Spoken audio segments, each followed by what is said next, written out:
Now then. All right, the legendary broadcaster and writer Danny Baker returned to work recently after a torrid year receiving treatment for cancer, from which he is now thankfully in remission. Hurrah, can't you tell? Good news. But with all that unexpected time on his hands, Danny's mind started to wander back to where it all began. And as soon as he was well enough, he made a film about it. Yeah. I'm Danny Baker, and I'm going back to the street where I used to live. It's been abandoned, sealed off and boarded up for years now. But today, I've been allowed special access. There you go. Very first flat, 11 Debenhams Road, right next to the stairs and the rubbish chute. When we used to play football in this actual square, all the neighbours used to, when it got dark, all the neighbours would turn on their bathroom lights to give us floodlights.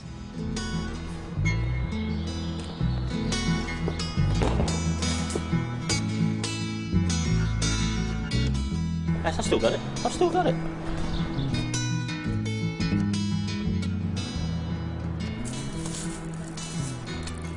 Incredibly, I left school at 14 and I went to work in a record shop.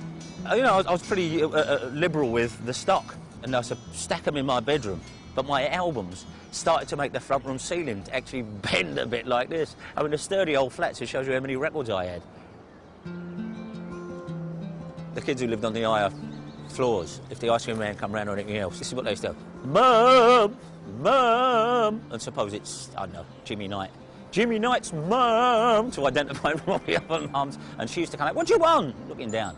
Ice cream man's here, wait there, go in, get money, put it in paper, a bit of newspaper, and drop it over the balcony, donk into the square, and then you pick that up and go and get the thing. But you had to identify, Mum! Eddie Gregory's mum! I didn't have to, we lived on the ground floor.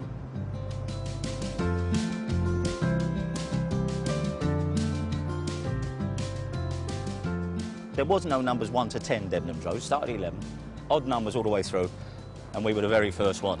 And we backed onto the railway. I don't remember hearing it, you just simply filtered it out. It's like coming down here today, there's a load of noise. I can't hear it. I come round here and I just can't hear it.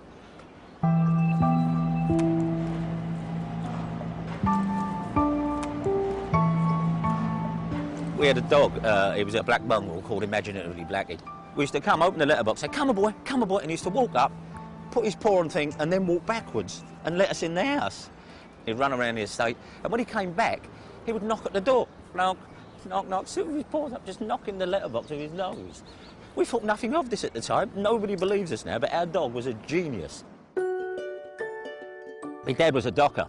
He used to bring home quite a lot of stuff out of the docks, actually. One of the things they exported was shoes. And so much stuff was disappearing that eventually they decided to export left shoes out of London and the right shoes out of Liverpool, so they couldn't get pairs. That's absolutely true. Whatever moderate level of fame I reached, it would never reach for my old man. When I used to go down the road and somebody used to, it wouldn't be for me, it'd always be my old man. They called him Spud. He was an extraordinary, very funny, very, very, say, larger than life and very physical, my old man. My mum worked in a chocolate factory like Willy Wonka. And I remember, and this sounds like a fetish, I used to get her Dr. Scholl sandal and smell the sole of it because it smelled so terrific of all these chocolates. And I remember sitting smelling this, don't do that with me bleeding shoe, give us it back. You notice a slight reddening in my cheeks. The stairs were popular for courting couples. And I did okay. I'm not nostalgic about it at all. I think we had the best of it. They should knock it down. It's an old ruin.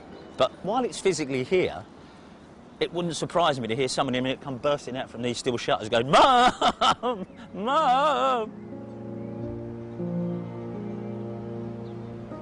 You haven't looked at me that way in years, but I'm still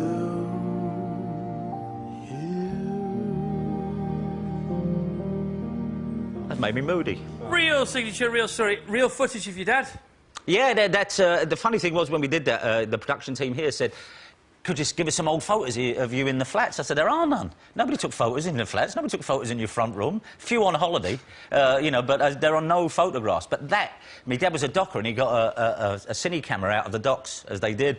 And we had it with one... a cine camera. And so we bought one reel of film, 50-foot film, and we took you know, that's me taking photos of Led Zeppelin album covers and stuff. Yeah. And so I said, my sister's got a bit of film, but there are no photographs. No. That was brilliant, that film. Yeah, it's a nice little film, yeah. It has to be said, Danny, you're looking very well. Thank you. I mean, we know it's been a very difficult 7 months. I've had cancer. Yeah. How are you feeling now? I'm absolutely fine. I've had no all clear, but and I have to drink all the time. No change there, eh, Chris? But I have to I have to drink water. I've got no taste buds, no saliva stuff. But I'm fine. I'm up and about. I'm back at work. Yeah, I can't milk it. I feel all right. I feel fine. That's good. But can we talk about the fact that you thought it was something else and it wasn't, and it turned out to be the dreaded? Well, yeah, I mean, I had a lump in my neck, which, like blokes do, I thought, I know what that is. I know what that is, leave it. That's all right. And I did, and I left it for ages, because I thought it was I diagnosed myself. It was fine. And then they tell you, well, the worst thing is that you go and have a test done, and the phone's ringing before you get home, and they use that dread phrase, can you come back? Can you bring someone with you? All right, we're not going out to dinner, are we? So it started like that, and it was hellish, and it was awful. But, you know, all right, we're all right. But you weren't short of a few Florence Nightingales, were you, during your stay? No, you know, everyone was so kind. You were there, and you. It was visited, who called? Oh, yeah, you know, people, the great and the good rung up, and the public rung up, and everyone rung up, you know... I went to see it, and I had to go out, because Elton John phoned you up.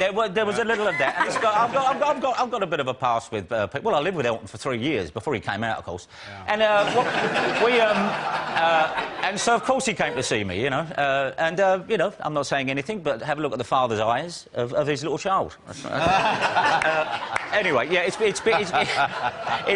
I'm fine now. That's the main thing. And but very difficult 7 months, but a great week for you. Yeah, it's terrific. Yeah, I won the radio thing on... the thing is... Yeah, I won the DJ thing, Gold, yeah. Well, I'm here for the radio show.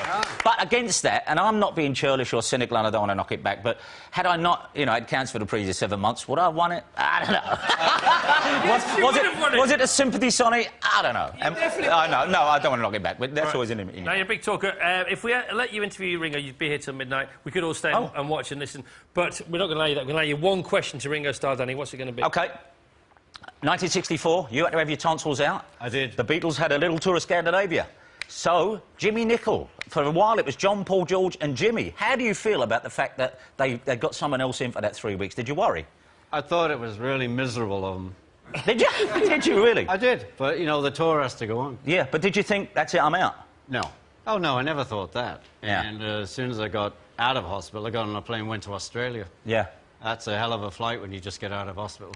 And there was a bit of... and then we picked it up again. No, there was no thought that Jimmy's staying. It was just that it was booked and they went and did, like, Denmark and Hong Kong, I think. With another drummer, it seems incredible, doesn't it? It seems incredible. Well, you know, we were talking before, our show was only 30 minutes long. Yeah. You know, and all the chat and that, so it wasn't a lot of songs. No. And if we didn't like you, we did it in 25 minutes. Some people still do that now. Danny, how's the book going? You're writing a book. Come on, the long... yeah, well, it's all right. If I hadn't discovered Twitter, I wouldn't spend all day writing jokes. But, yeah, I'm doing a book called Going to Sea in a Sieve, although I wanted to call it a pith helmet full of Savaloys, but that's another story for another time. OK, well, we love another story. Danny, thanks for coming and well done. Danny Baker back on the telly, back on the radio, where it belongs. Lots of love to Wendy and the family watching. There we are.